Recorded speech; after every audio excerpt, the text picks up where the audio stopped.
So hello guys, स्वागत है आप सभी का एक बार फिर से मेरे इस चैनल सुपर नॉट में। तो फाइनली मैंने जोजोस बिज़ार एडवेंचर का चौथा पार्ट यानी कि डायमंड इज़ अनब्रेकेबल को कंप्लीट कर लिया, पूरा देख चुका हूँ मैं। And it took me longer than what I expected, but still there आए दुरुस्त आए। अब क्योंकि जो पार्ट 4 मैंने कंप्लीट कर लिया है तो ऑब्वियसली तुम लोग को पता ही है, आज की इस वीडियो में मैं अपना ओपिनियन, अपना रिव्यू तुम लोग के साथ शेयर करने वाला हूँ JoJo's bizarre adventure diamond is unbreakable part को लेके। और हाँ, इस वीडियो में स्पॉयलर्स होने वाले हैं क्योंकि बिना स्पॉयलर्स को डिस्कस किए मैं तो नहीं रह सकता, क्योंकि मुझे ये पार्ट सच में काफ़ी ज़्यादा पसंद आया है और तुम लोगों को भी काफ़ी ज़्यादा पसंद आया होगा जिन लोगों ने देखा होगा। So without wasting any more time चलिए शुरू कर लेते हैं आज के इस अमेजिंग वीडियो को। सो जैसे कि हम लोग को पता ही है कि जोजोस पार्ट 4 जो है मोरियो सिटी पे सेट है, जहां हमारे पार्ट 3 का मेन प्रोटैगनिस्ट जोतारो कुजो जो है हमारे पार्ट 4 के मेन प्रोटैगनिस्ट जोस्के को विजिट करने के लिए यहां आता है। और जोस्के की जो ओरिजिन दिखाई गई वो सच में काफ़ी ज़्यादा शॉकिंग थी मेरे लिए। बेसिकली जोस्के को जैसे कि बताया गया कि वो और कोई नहीं बल्कि पार्ट 2 के मेन प्रोटैगनिस्ट जोसेफ जोस्टार का सीक्रेट सन रहता है, और वो भी एक स्टैंड यूज़र है ऑब्वियसली, क्योंकि वो इस कह सकते हो कि पार्ट का एमसी है। जिस स्टैंड को पजेस करता है उसका नाम क्रेजी डायमंड है, और वो कह सकते हो कि अपेरेंटली इस सीज़न के अंदर जो हमें दिखाया गया स्टैंड्स, काफ़ी सारे डिफरेंट स्टैंड्स हैं, उनके कंपैरिजन में काफ़ी ज़्यादा स्ट्रॉन्ग था, काफ़ी ज़्यादा शाइन आउट करता है। जो उसके एज ए कैरेक्टर काफ़ी ज़्यादा अमेजिंग था, काफ़ी ज़्यादा ग्राउंडेड टू अर्थ था, जिसे देखने में काफ़ी ज़्यादा मज़ा आया था। सीरीज़ आगे कंटिन्यू होती है, हमें मल्टीपल कैरेक्टर्स देखने को मिलते हैं और मल्टीपल कैरेक्टर्स से इनकाउंटर भी होता है। स्टोरी लाइन काफ़ी ज़्यादा अमेजिंग तरीके से आगे बढ़ती है। एंड देन सीरीज़ का मेन कह सकते हो कि एंटोगनिस्ट यानी कि कीरा भी सामने निकल के आता है, जो जोजोस बिज़ार एडवेंचर के सबसे बेस्ट और कह सकते हो कि सबसे आइकॉनिक विलन्स में से एक था मेरे अकॉर्डिंग टू। अब बीइंग डैम स्ट्रेट मुझे ये पार्ट प्रीवियस 3 पार्ट से काफ़ी ज़्यादा पसंद आया, और यही सभी चीज़ें जो है कह सकते हो कि पार्ट 4 को मेरा फेवरेट बना देती हैं, क्योंकि इसका प्लॉट और इसकी जो वियर्ड स्टोरी टेलिंग थी वो सभी चीज़ें बहुत ही ज़्यादा ऑसम थी। इसके अंदर हमें कुछ भी रेपिटेटिव देखने को नहीं मिला। हर एक एपिसोड जो नेक्स्ट हमें एपिसोड देखने को मिल रहे थे, उन एपिसोड का जो कह सकते हो कि वेट था वो बहुत ही बढ़िया था। और आगे जिस तरीके से स्टोरी कंटिन्यू होती है, जिस तरीके से एपिसोड बाय एपिसोड जो है स्टोरी एक एलैबोरेट होती है और कनेक्ट होती है, वो बहुत ही बढ़िया तरीके से दिखाया गया था। प्रीवियस पार्ट्स में कुछ ऐसे मोमेंट्स थे, कुछ ऐसे एपिसोड्स थे जो काफ़ी ज़्यादा प्रेडिक्टेबल थे, बट पार्ट 4 में ऐसा देखने को नहीं मिला। ये चीज़ जो है पार्ट 4 की मुझे काफ़ी ज़्यादा पसंद आई।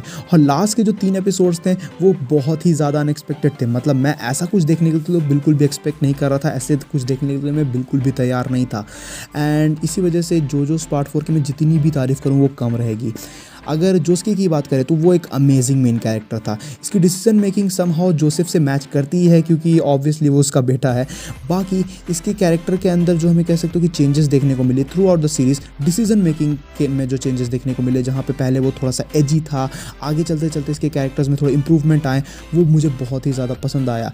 और मैं फिर से कहूँगा कि ये कैरेक्टर सच में लाजवाब था। कुछ ऐसे मोमेंट्स थे एनीमे के अंदर जो मुझे बहुत ही ज़्यादा यूनिक लगे, जैसे कि जब जोस्के अपने पावर्स के साथ एक कैरेक्टर को रॉक में कन्वर्ट कर देता है और एक कैरेक्टर को एक लिटरल बुक में कन्वर्ट कर देता है।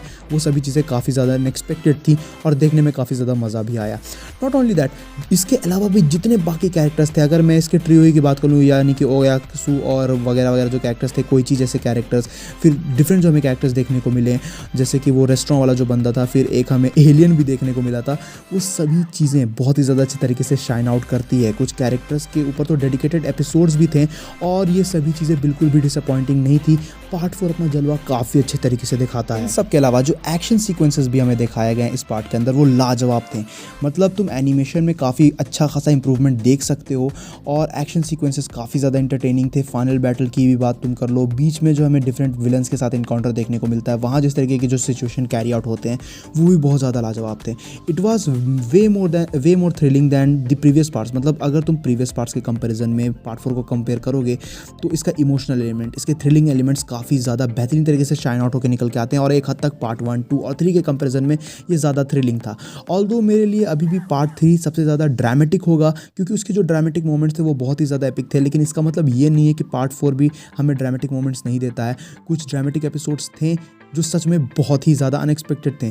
फॉर एग्जांपल जैसे कि एक एपिसोड में हमें जोस्के और जोतारो लिटरल रैट्स से फाइट करते हुए नजर आते हैं, जो स्टैंड यूजर्स थे, वो मैंने बिल्कुल भी एक्सपेक्ट नहीं किया था। और जैसे कि मैंने प्रीवियसली भी बताया कि हमें एक एपिसोड के अंदर लिटरल एक एलियन से इंट्रोडक्शन कराया जाता है जो सीरीज़ में आगे कंटिन्यू होता है।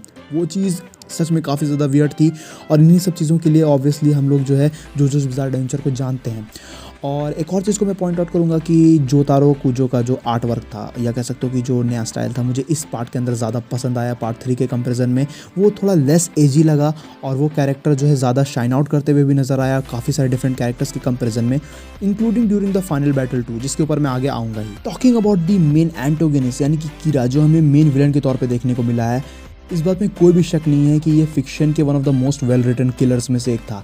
मतलब dude is just build different. इसका कैरेक्टर आर्क बहुत ही बढ़िया था। इसकी कैरेक्टर की जो कह सकते हो कि पूरा हमें पोटेंशियल देखने को मिला, वो मुझे बहुत ही ज़्यादा पसंद आया। दियो के बाद अगर कोई विलन मुझे इतना ज़्यादा पसंद आया होगा जो कह सकते हो कि सीरीज़ के अंदर, तो वो ऑब्वियसली कीरा ही है। इस कैरेक्टर का जो स्टैंड भी था किलर क्वीन, उसका अपना अलग ही फैन बेस है। उसकी भी पावर्स बहुत ही ज़्यादा यूनिक थी, जैसे कि चीज़ों को डिस्ट्रॉय करके उसे डिस्ट्रॉय करना, बॉम्ब में कन्वर्ट करना वगैरह वगैरह।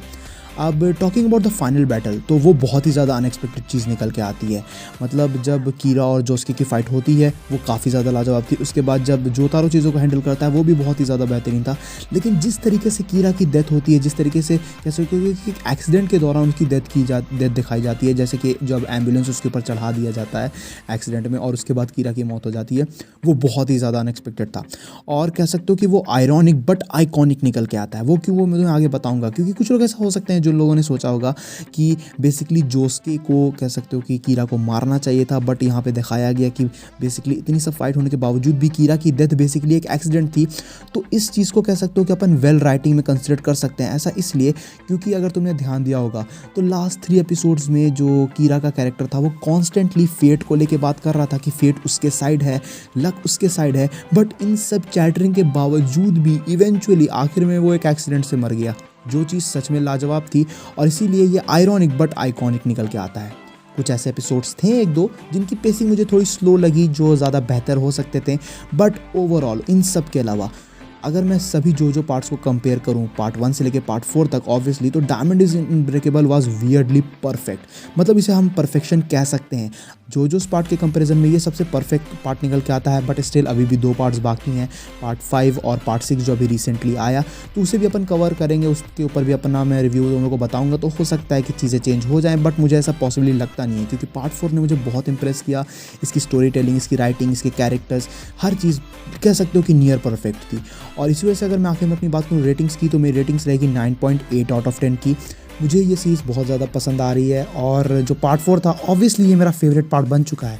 तुम में से जिन लोगों ने जोजोस बिज़ार एडवेंचर कंप्लीट कर रखा है वो लोग नीचे कमेंट्स में अपना रिव्यू शेयर कर सकते हो, पार्ट 4 से रिलेटेड अपना रिव्यू शेयर कर सकते हो। अब मैं जल्द से जल्द पार्ट 5 भी कवर अप करूँगा और उसके ऊपर भी अपना ओपिनियन तुम लोग के साथ शेयर करने वाला हूँ। सो गाइज ये थी video JoJo's bizarre adventure part 4 diamond is unbreakable के ऊपर मेरे रिव्यू को लेके। आई होप सो कि तुम लोग को वीडियो पसंद आई होगी। वीडियो पसंद आई तो इस वीडियो को अपना थम्स अप देना, अपने दोस्तों के साथ शेयर करना, चैनल को सब्सक्राइब कर लेना। मुझे कमेंट्स में बताओ कि तुम और किन किन जो है एनीमे से रिलेटेड रिव्यूज़ देखना चाहते हो। अगर कोई एनीमे ऐसा होगा जिसे मैंने अभी तक नहीं देखा है तो मैं उसे चेकआउट करूँगा, उसके रिलेटेड अपना रिव्यू ओपिनियन तुम लोगों के साथ शेयर करूँगा, जैसे मैं प्रीवियस वीडियोज़ में अभी हाल फिलहाल में करता आ रहा हूँ। इन सब के अलावा जो पार्ट 5 और पार्ट 6 बचे हैं उसके ऊपर भी मैं जल्द से जल्द रिव्यू लाने की कोशिश करूँगा जब मैं उन लोगों को कंप्लीट कर दूँ 2 पार्ट्स को।